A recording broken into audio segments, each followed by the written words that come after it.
Bonjour et bienvenue dans une nouvelle vidéo de la série Je range mon bureau. C'est la numéro 32 officiellement et j'ai fait la précédente, j'ai tourné la précédente il y a 15 jours, mais c'était consacré en fait spécifiquement au livre d'Abdourahmane Ouaberi suite à sa conférence à l'université de Tours.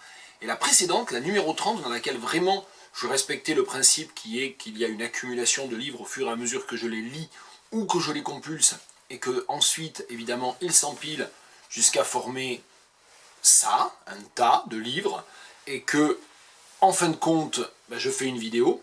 Et bien voilà, ça fait 4 semaines en revanche. La numéro 30, ça fait 4 semaines, je viens de vérifier, c'était le 21 novembre.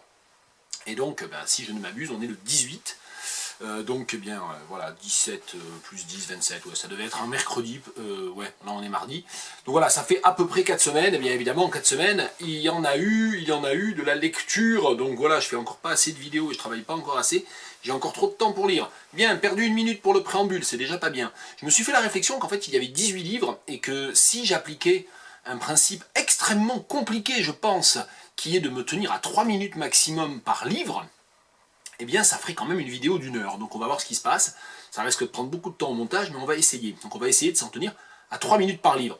Je vais pouvoir prendre un peu d'avance, parce que pour les premiers, ce ne sont pas réellement des lectures récentes, ou plus exactement, ce sont des compulsions. Donc voilà, on peut dire ça, compulsation, des livres que j'ai compulsés, je sais pas. Le premier qui est apparu sur la pile hier, parce que je suis allé le rechercher dans les étagères hier soir, et je vais aller le ranger parce que j'ai pas le projet de le relire, c'est La disparition de Georges Perec. Je pense qu'on n'a pas besoin de présenter la disparition de Georges Perec. La raison pour laquelle je suis allé revérifier ou relire le début de La disparition de Perec, c'est parce que Fanny Quément, une collègue et amie, a publié sur Facebook une capture d'écran d'un extrait d'un article universitaire visiblement, dans lequel l'auteur anglophone parle de Georges Perec, Georges sans S en plus, La Despotion. Et donc voilà, donc c'était amusant parce que cet universitaire, il parle d'un livre qu'il a tellement pas lu qu'il est même pas capable d'en citer le titre correctement, et surtout qu'il invente un mot. Alors moi ça m'a effectivement intéressé, parce que je me suis dit, bah tiens, on pourrait écrire ce livre, pourquoi ne pas écrire un livre qui s'appelle La Dispotion. Et je sais pas, ça fait très Louise Bottu comme ça, mais bon. La Dispotion, je sais pas. À voir. Avec Fanny, on s'est dit aussi, Fanny a proposé qu'on remplace tous les Harry du texte par des O. Mais en fait, des Harry, il n'y en a pas tant que ça, c'est pour ça que je suis allé vérifier. Mais il y en a quand même. Alors si on le faisait à l'envers, ça serait assez rigolo aussi, parce que c'est vrai que la population, ça deviendrait la paripulation. Attends, je vais pas y arriver. La population, la paripulation, voilà, la paripulation. Ce qui fait que par exemple, une phrase comme, si on faisait l'inverse, donc, ça donnerait des choses. Nous voulons du pain, crier la paripulation. Conspuant patron d'anti-pouvoir public. En relisant du coup l'avant-propos de la disparition, le début de la disparition, ça s'appelle un avant-propos, avant le grand 1, Anton Boyle, c'est très, ça décrit une sorte d'insurrection, et en ce moment, ça prend, je trouve, une certaine coloration. Bien, assez parlé de la disparition, on ne dépasse pas les 3 minutes.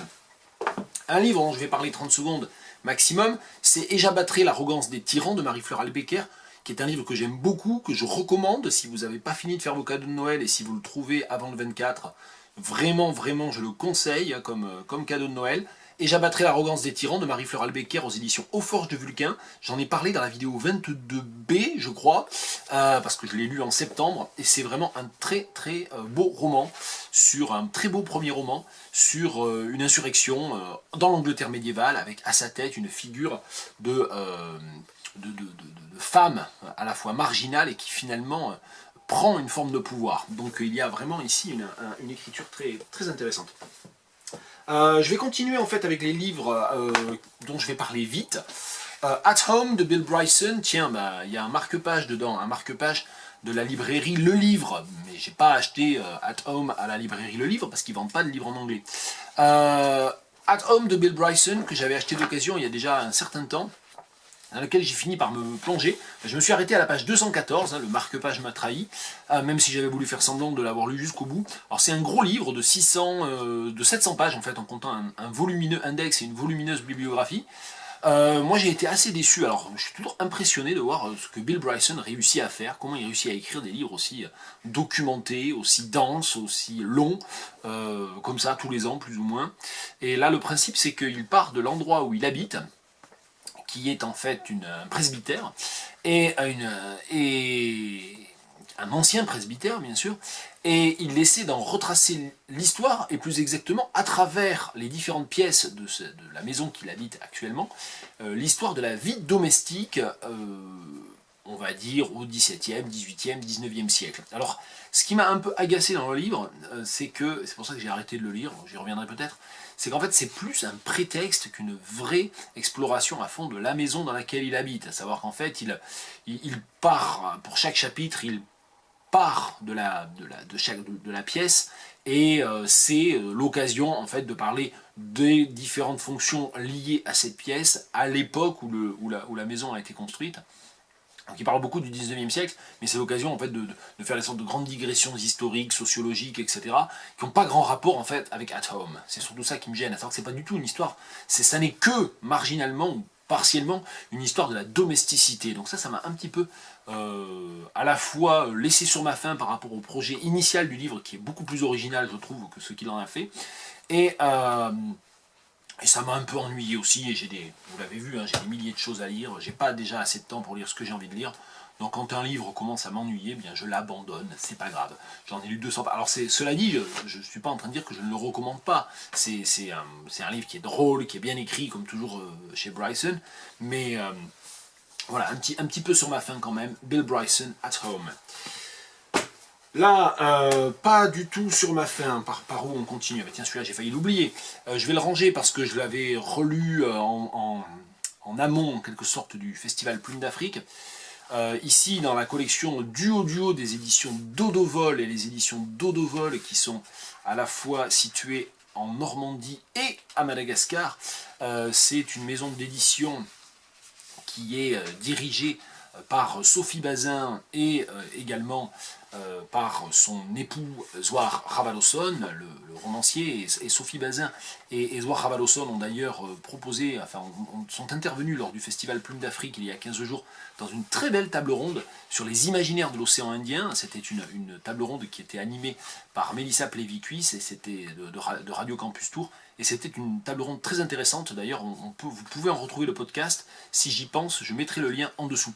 Et donc voilà, moi j'ai plusieurs livres, bien sûr, des éditions Dodovol, j'ai le numéro 1 des lettres de Lémurie, j'y avais même consacré, je crois, un jour en mon bureau spécial, le numéro 18, il me semble, de mémoire. Voilà, donc les éditions Dodovol, c'est une maison d'édition qui publie les lettres de Lémurie, on attend le numéro 2 avec impatience, qui publie les romans de Zouar Ravalosson aussi, bien sûr, et un certain nombre d'autres textes, et notamment beaucoup d'albums pour enfants. Et là, c'est Trois Tresses, et c'est une édition, c'est un conte bilingue, écrit en malgache et auto-traduit par Jean-Luc Raharimanan, et avec des illustrations de griotte. Voilà, donc ça vous avez c'est vraiment un très beau livre avec une très belle qualité d'impression, c'est des livres vraiment très très bien faits.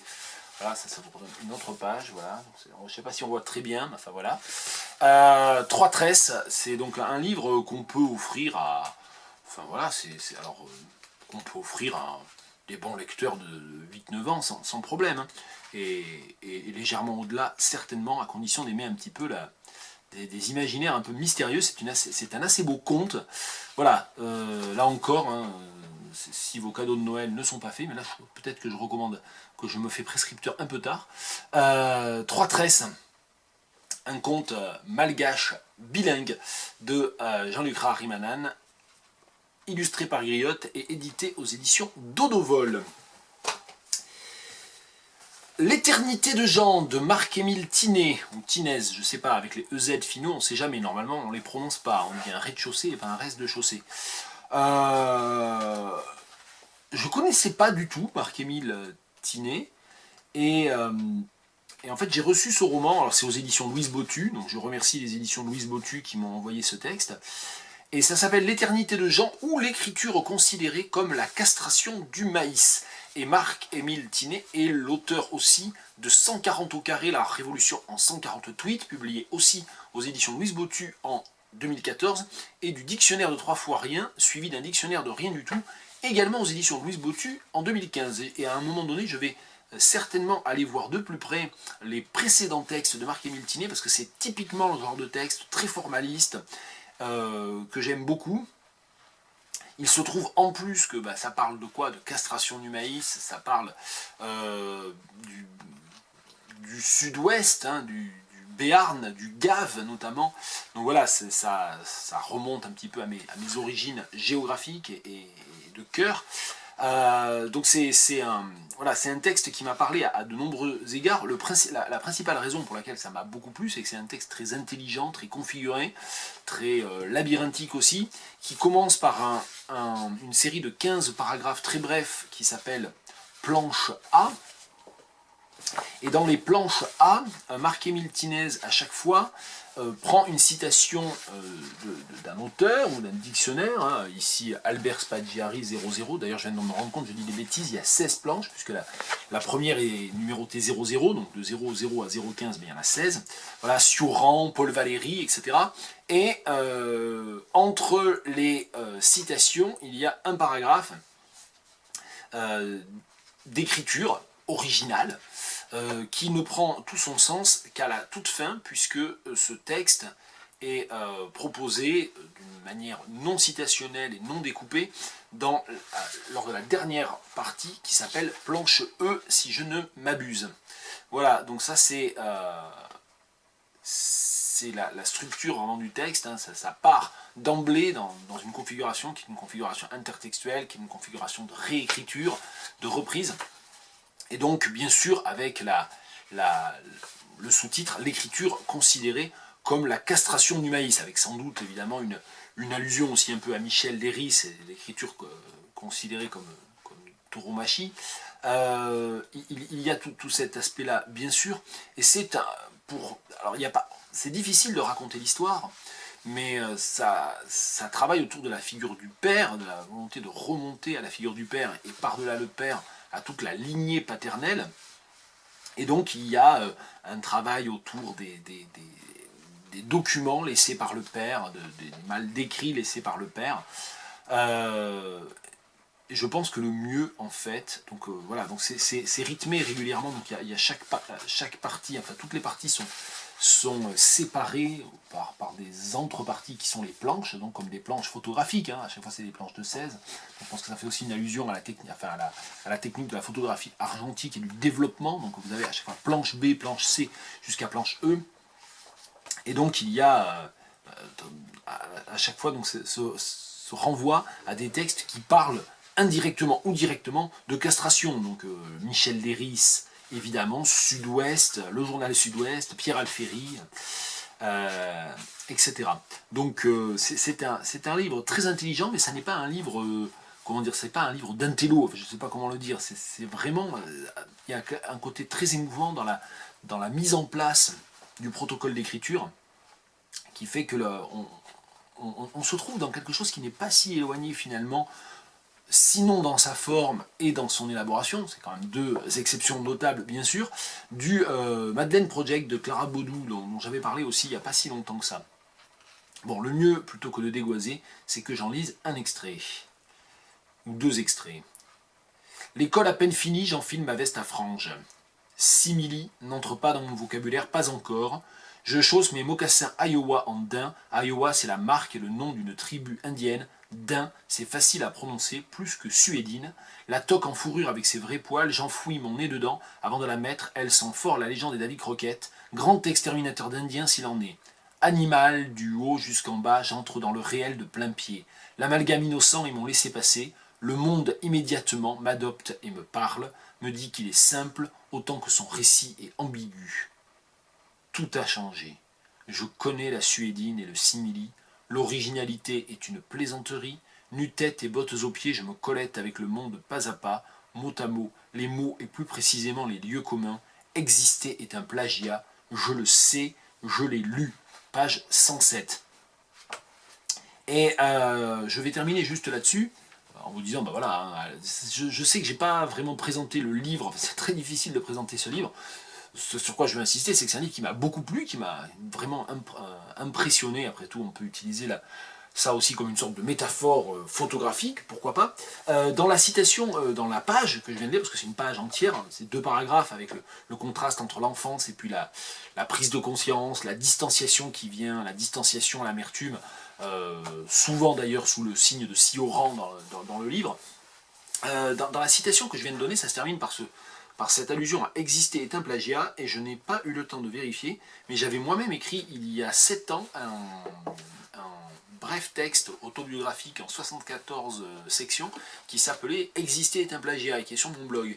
Et je me dis, je me souviens pas du tout d'où venait cette expression, mais visiblement je ne l'avais pas inventée, donc je ne sais plus du tout d'où ça vient. Bien, à vérifier. Marc-Émile Tinet, L'éternité de Jean, ou l'écriture considérée comme la castration du maïs, aux éditions Louise Bottu. On tient le rythme. J'en ai fait 5 en 15 minutes. Non, on ne tient pas le rythme. Allez, celui-là, je vais essayer de le faire en un peu moins de temps. Marc-Alexandre Obambé, Sigi mon cœur. Marc-Alexandre Obambé, c'est un poète et slammer qui est aussi connu sous le nom de Capitaine Alexandre. Si vous cherchez sur YouTube Capitaine Alexandre, vous trouverez des performances de lui. Et ça, c'est un recueil qui s'appelle Sigi mon cœur et qui est publié chez un éditeur de Cibourg, dans le Pays Basque. Alors ça m'a scié. Décidément, on ne sort pas du sud-ouest. Et cet éditeur s'appelle La Cheminante. Il a même une collection qui s'appelle Harlem Renaissance. Allez, je lis. Magie des voyages. Nostalgie douce au passage. Dans les instants bleus d'éternité, les femmes et les hommes n'ont pas d'âge. Seul compte la tendresse, des heures en partage. Le chemin poursuit son chemin. Les paysages défilent en colliers de sourires, les visages aussi, déifiant la vie et défiant la mort, grande nuit de l'oubli. Les femmes et les hommes n'ont pas d'âge, en voyage ils partent et parlent. Le langage des fleurs amoureuses en voyage, ils s'aiment et vivent. Sur le fil du temps, labyrinthe suspendu, demain sera, mais demain c'est loin. Ici et là, des enfants tombent sous le feu des bombes ou des balles ennemies, et des parents pleurent sur les corps des bébés sans vie, hommes missiles contre hommes roquettes, hommes drones contre hommes pierres, hommes mitraillettes contre hommes machettes. Les hommes se font la guerre car ils ont perdu la paix. Demain sera, mais demain c'est loin. Encore une fois, des cœurs saignent, et des innocents payent au prix fort l'addition. De conflits et de guerres qui ne craignent ni Dieu ni maître. Demain sera, mais demain c'est loin. Alors le poète s'effondre, ou repart à l'amour, comme d'autres à la mort, le front tatoué de sourires de martyrs éternels, ces gosses qui jouaient sur une plage de Gaza, dans une ruelle de Bagdad, un village de Syrie ou un quartier de Bangui. Demain sera, mais demain c'est loin en territoire. Coupé.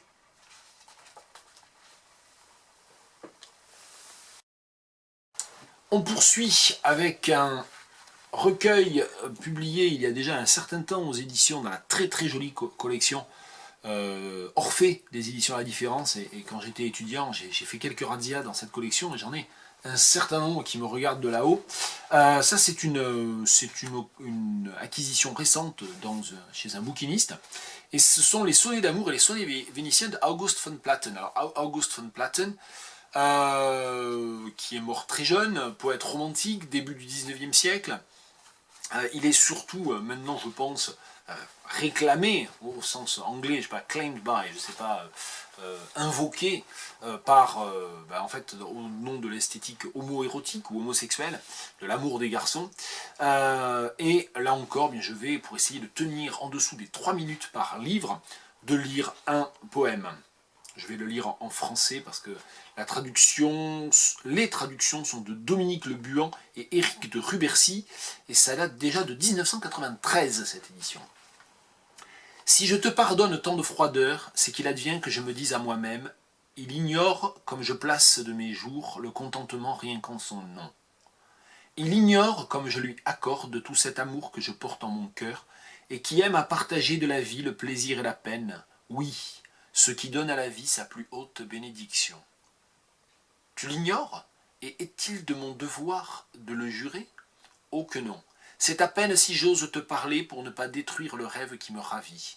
Comme ta beauté et ton charme m'éblouissent, quand même je crains qu'il puisse m'égarer et qu'il puisse te manquer de l'amour. Comme c'est une traduction qui n'est pas réellement en mètre régulier et qui surtout n'est pas en rime, c'est un sonnet, je vais l'improviser en allemand. J'ai pas vérifié. Wenn ich so viele Kälte dir verzeihe, geschieht's, indem ich bei mir selber sage, weiß ja nicht, wie sehr ich meine Tage Zufriedenheit an seinen Namen reihe. Weiß ja nicht, wie sehr ich ihm verleihe, was Liebevolles ich im Herzen trage, was gerne teilt des Lebens Lust und Plage. Ja, was dem Leben gibt, die höchste Weihe.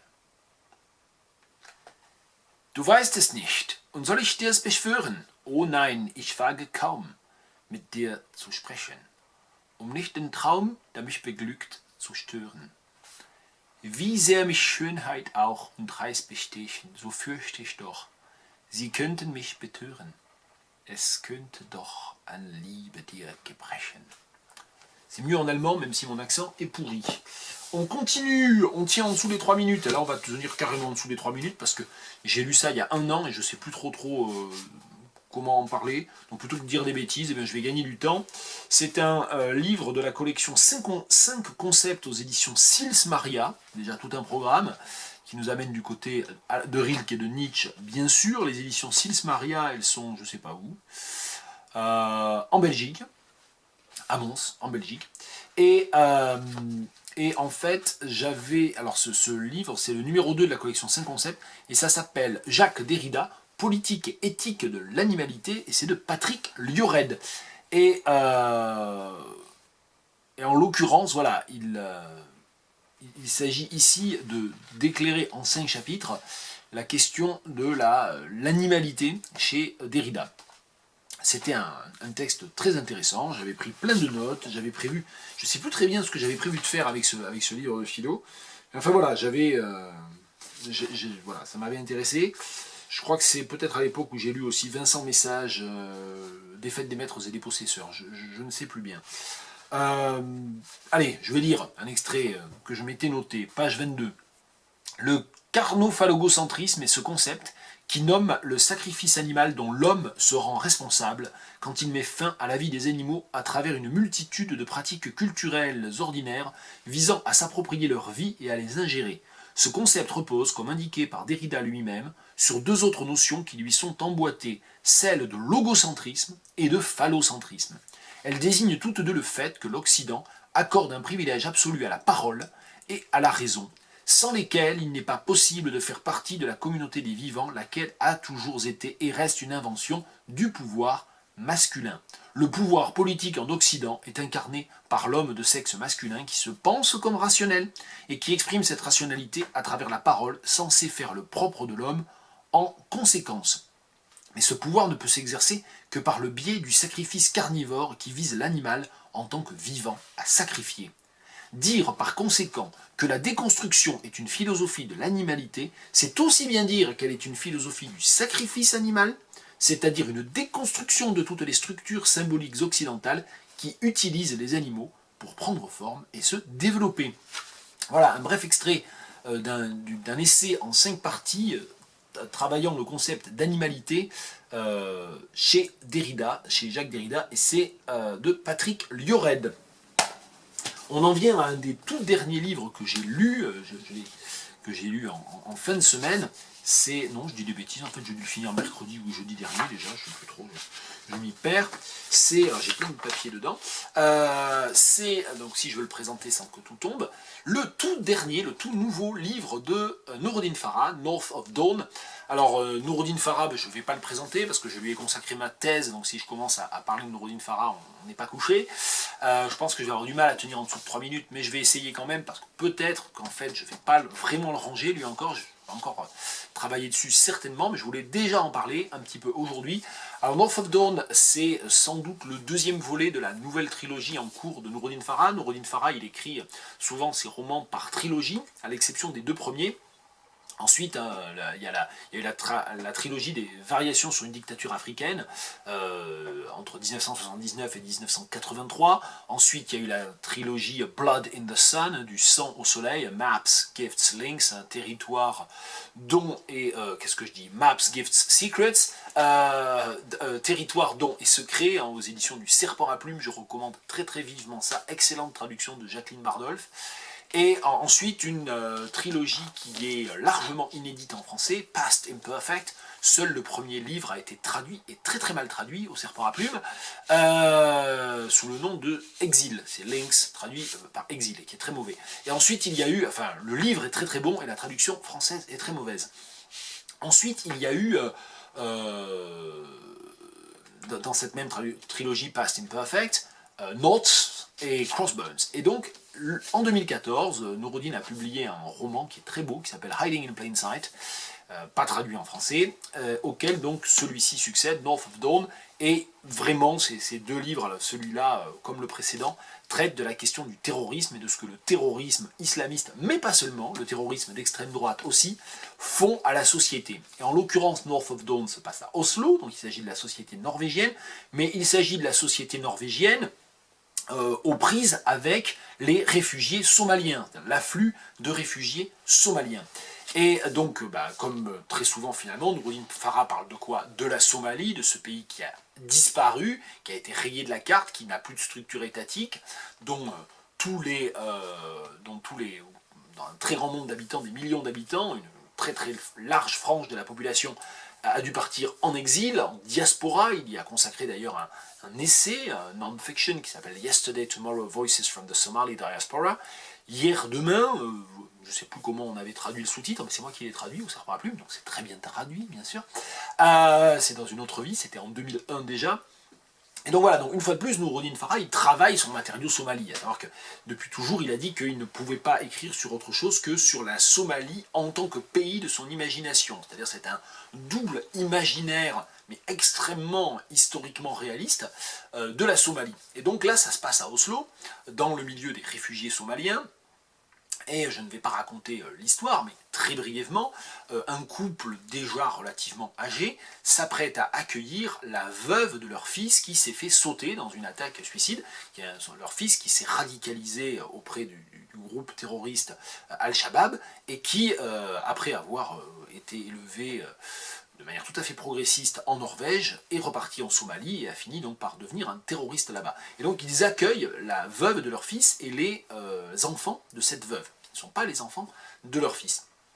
Donc déjà il y a tout ce contexte-là, et je ne raconte pas l'histoire, mais dans le roman il y a aussi plusieurs chapitres qui se déroulent au moment et surtout après l'attentat de Anders Breivik, donc la tuerie, ce qu'on appelle généralement la tuerie d'Utøya.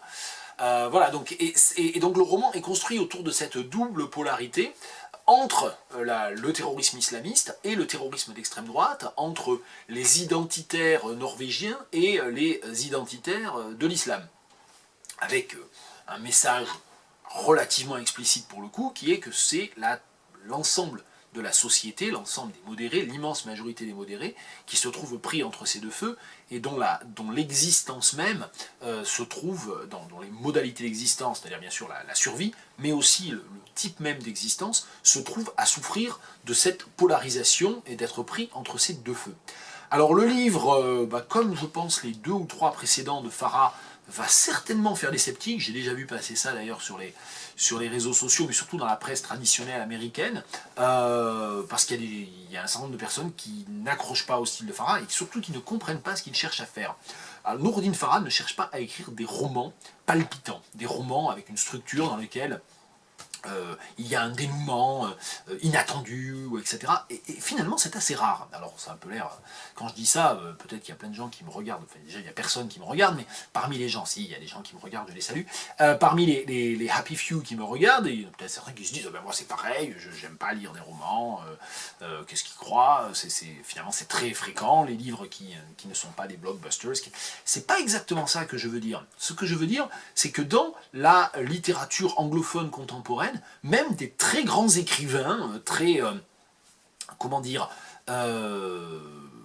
enfin vraiment, je les critique pas quand je dis ça, des très grands écrivains, on va dire Philip Roth, par exemple, pour prendre un exemple, Ian McEwan, pour prendre un exemple de l'autre côté de l'Atlantique, allez, on va dire ces deux-là, Ian McEwan et Philip Roth, sont des écrivains qui développent des œuvres extrêmement intéressantes, extrêmement fortes, allez, on va dire Coetzee, pour continuer, Ben Okri, allez, on peut commencer à citer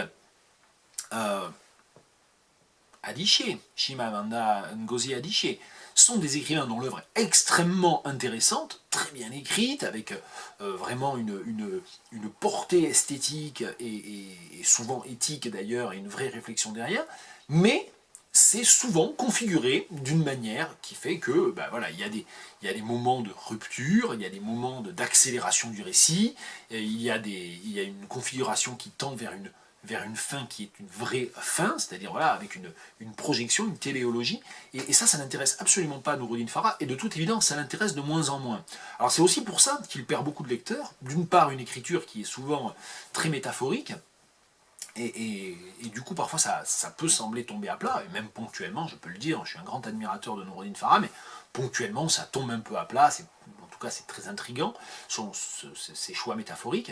Ce qui est certain, c'est que le refus d'une téléologie narrative déroute, je pense, déconcerte, ou laisse sur le bord du chemin un certain nombre de lecteurs. Et là, je crois qu'il est allé particulièrement loin, parce que ça se finit pas.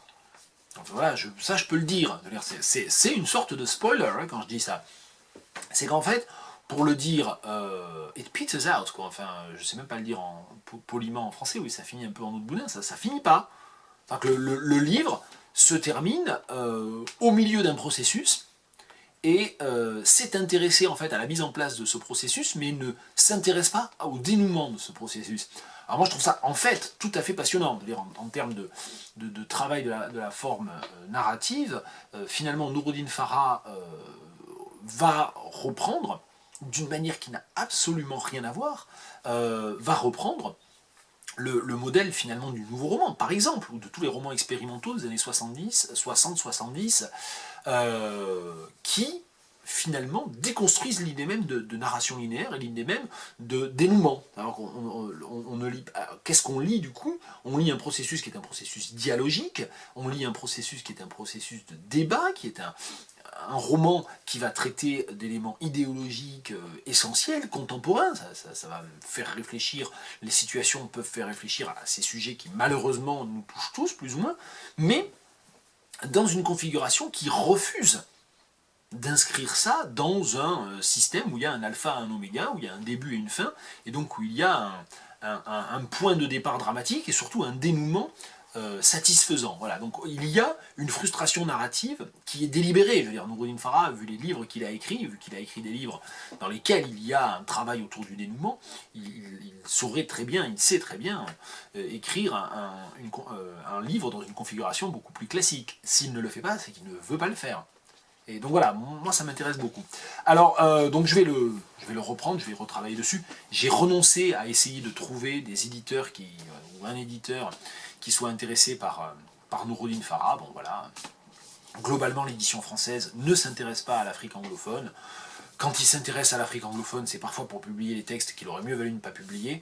Donc voilà, donc c'est un peu désespérant. En tout cas, ce qui est intéressant, c'est que Noureddin, North of Dawn, hein, ce tout nouveau livre de Noureddin Farah, là, je dépasse les 3 minutes, mais c'était inévitable. Quand même, on parle de Noureddin Farah, on parle pas de... Non, c'est méchant ce que je dis. C'est moi, en fait, qui ne sais pas faire court sur Noureddin. Ce qui est intéressant, c'est que North of Dawn va me faire lire ceci, que j'ai emprunté à ma BU, un classique américano-norvégien de... je sais pas, même pas comment c'est quoi son prénom, O.E. Rolveg, je sais pas comment on dit, Relvog, voilà. Je sais pas comment il s'appelle. Un classique norvégien de Giants in the Earth qui raconte l'arrivée des émigrés norvégiens aux États-Unis et la manière dont ils s'installent dans les grandes plaines et dans les prairies en chassant les Indiens en fait. Et ça se passe au 19e siècle, et ce livre, qui date des années 1920, est un livre qui a été écrit en norvégien et qui a été co-traduit, enfin qui a été traduit en partie par l'auteur lui-même, qui enseignait aux États-Unis, dans le Minnesota, je crois.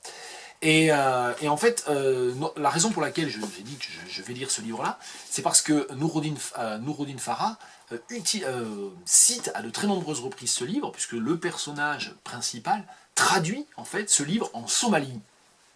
Et il y a une sorte de contrepoint, bien sûr, entre les les émigrés norvégiens aux États-Unis et les réfugiés somaliens en Norvège entre le 19e siècle et le début du 21e, avec une sorte de contrepoint qui évidemment ne fonctionne pas dans la symétrie culturelle, mais qui va du coup proposer des sortes d'éclats discordants très intéressants. Voilà, donc c'est pour dire que parmi les livres que je vais lire bientôt, il y a Giants in the Earth de Rølvaag, et il n'y a jamais le prénom de cet écrivain. Bon, j'aurais dû revérifier, me préparer des antisèches.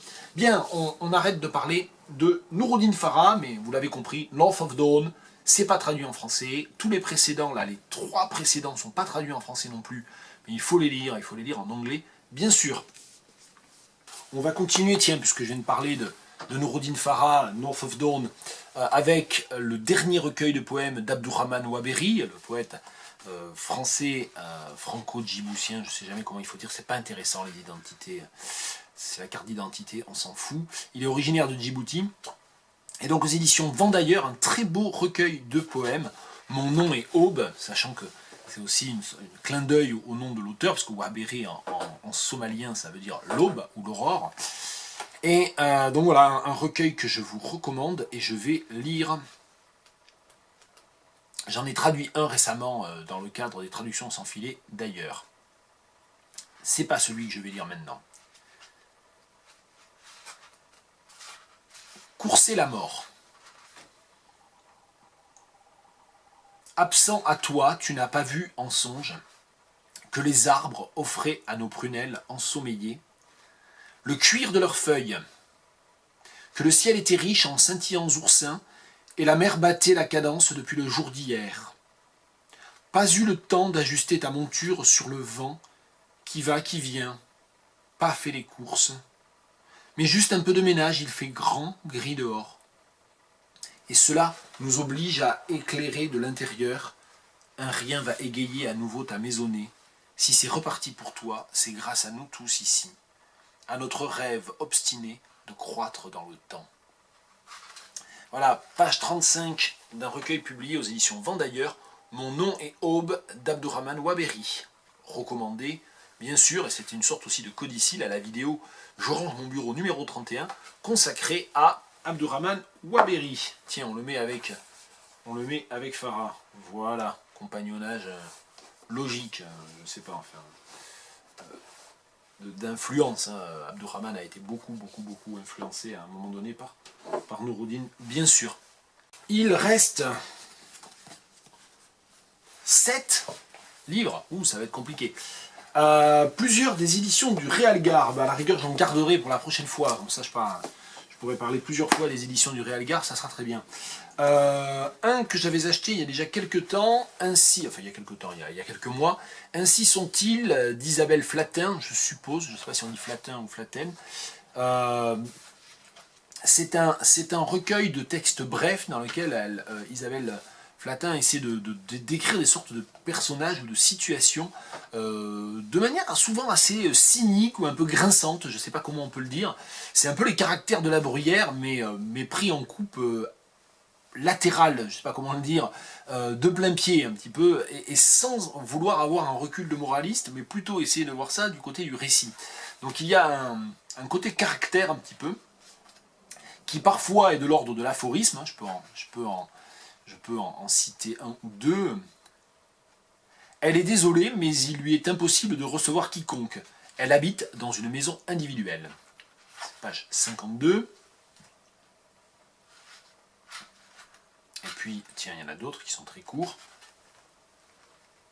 L'autre matin, il s'est fait traiter de vieux cochon pour avoir tenu la porte à une demoiselle. Le monde tel qu'il va lui échappe. Page 115. Et puis, il y a des textes, la plupart des textes sont beaucoup plus longs que ça. Et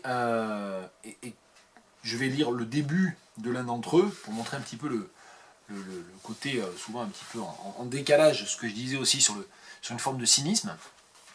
À l'instant où le cercueil est descendu dans la fosse, il s'est dit « Bon débarras, une pinailleuse de moins sur la terre ». Depuis, sa conscience le chahute. Un jour, elle en sourit et lui souffle qu'il n'y avait pas de mal à ça.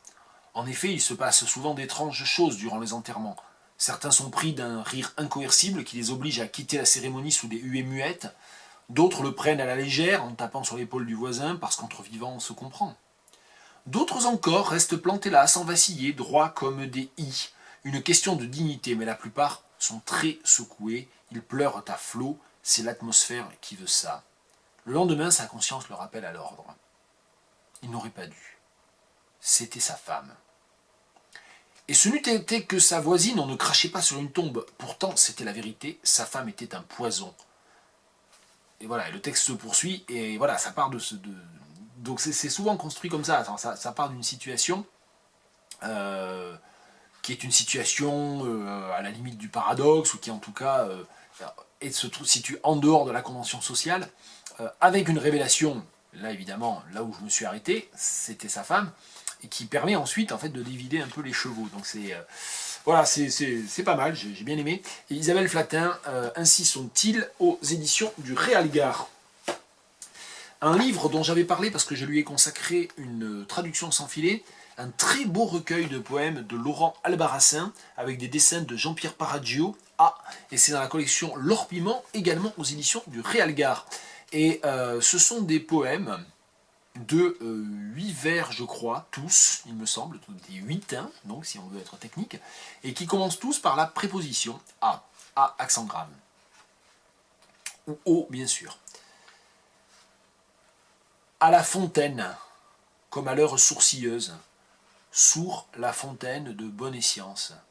Comme si le lieu était la résurgence là des distances, le froncement de joie du monde, son très léger embrouillamini, et que se pétrissaient ici les pentes qui y mènent, une sorte aussi de pécule en pure perte, une tige d'offrande, une fleur de cueillir.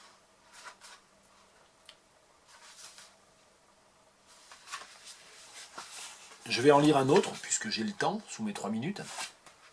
Et je montre un petit peu un des dessins de Jean-Pierre Paraggio. C'est vraiment très chouette comme livre. C'est pas cher, hein, ces livres. Hein. Vraiment, c'est pas mal. Au hasard sûr travaillent les abeilles, à l'empirique et au meilleur. Au butin de l'errance magnifique, au vagabondage et à l'estime. On est des fleurs, au gré des graines, à la dispersion et au miel, à la certitude et des choses rencontrées, aux azalées, à l'alizé, à l'or des aléas. Laurent Albarracin a dans la collection L'Or Piment, et voilà, j'ai pas eu le temps du tout encore d'approfondir, mais parmi les choses que je ferai en 2019, c'est m'intéresser de plus près au travail de Laurent Albarracin comme romancier et comme poète, puisqu'il y a des romans, de nombreux romans en fait, hein, et également à son travail d'éditeur, puisqu'il est à la tête d'une maison d'édition qui s'appelle Le Cadran Ligné, mais j'ai pas du tout eu le temps encore de m'y intéresser. Je vais justement garder un autre, décidément j'arrête pas de le renvoyer, mais c'est pas grave, on en parlera la prochaine fois, de René Ponce. Je vais parler de Ali si on veut, de Ben Arès et Antoine Vauters. Antoine Vauters, j'en ai parlé récemment, en septembre je crois, à l'occasion de lectures liées un peu plus à la rentrée littéraire. Et ici, c'est un livre publié en 2000, je sais pas quand, en 2010, aux éditions Chêne, chez Chêne Éditeur. Hein, je pense qu'on n'a pas besoin de présenter Chêne Éditeur, des livres très très bien faits, très jolis, enfin vraiment très beaux, sur une belle impression, enfin il y a un vrai travail d'impression. Les jaquettes sont très belles dans un très joli papier. Et voilà, donc en dessous, le livre est toujours parfaitement noir, voilà, aucune fioriture, c'est très très beau, et je suis en train de bousiller. Non, normalement ça fait pas ça.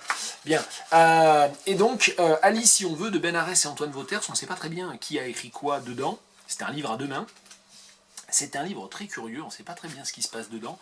Ce qui est sûr, c'est que c'est une sorte d'échappée de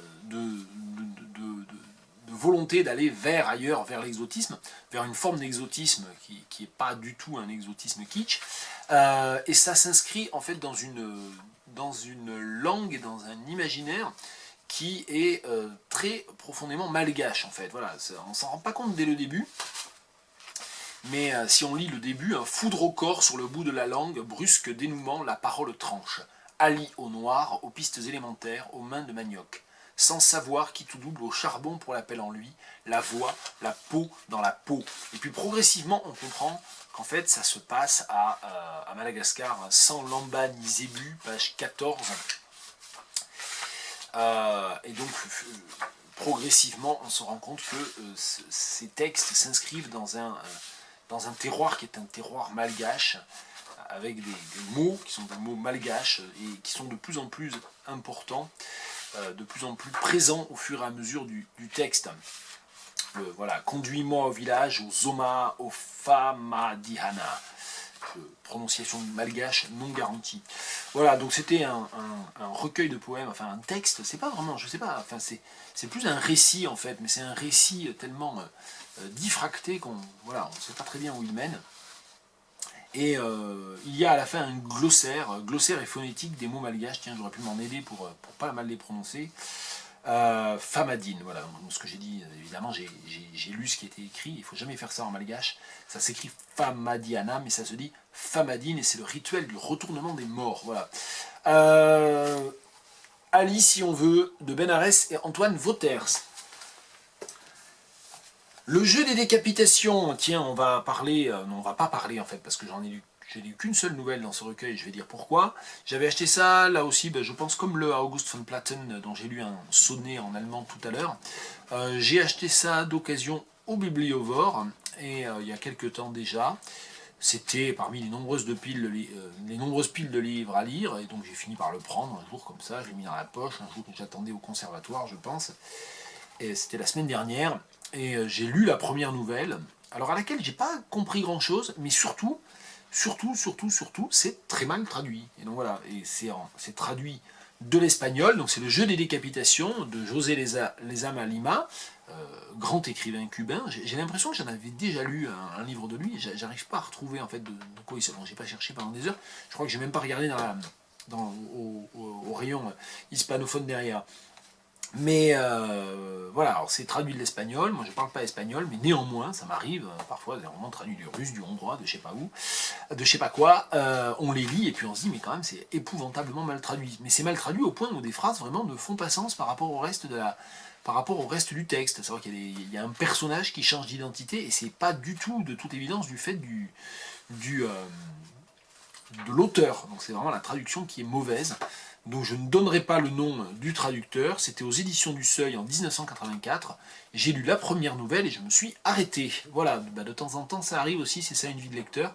On achète un livre un peu par hasard parce qu'il est 3 €, comme ça chez un bouquiniste, et puis parce qu'on a entendu dire beaucoup de bien de l'auteur, et puis malheureusement on tombe sur un livre qu'on ne comprend pas, ou en l'occurrence, dont on comprend trop bien qu'il est mal traduit, et donc ça a beau être un mince recueil, il y a 5 nouvelles, et bien... moi, je n'en ai lu qu'une parce que ça m'a agacé.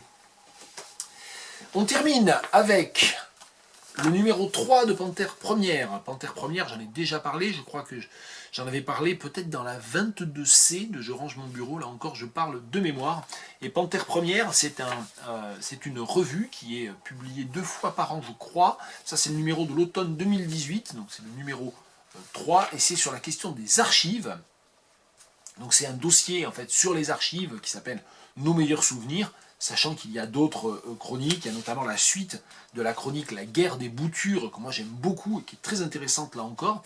Ici, l'article de la chronique La guerre des boutures, c'est sur la culture, de plus en plus importante du goût sucré, qui se fait au détriment en fait des goûts de l'amertume.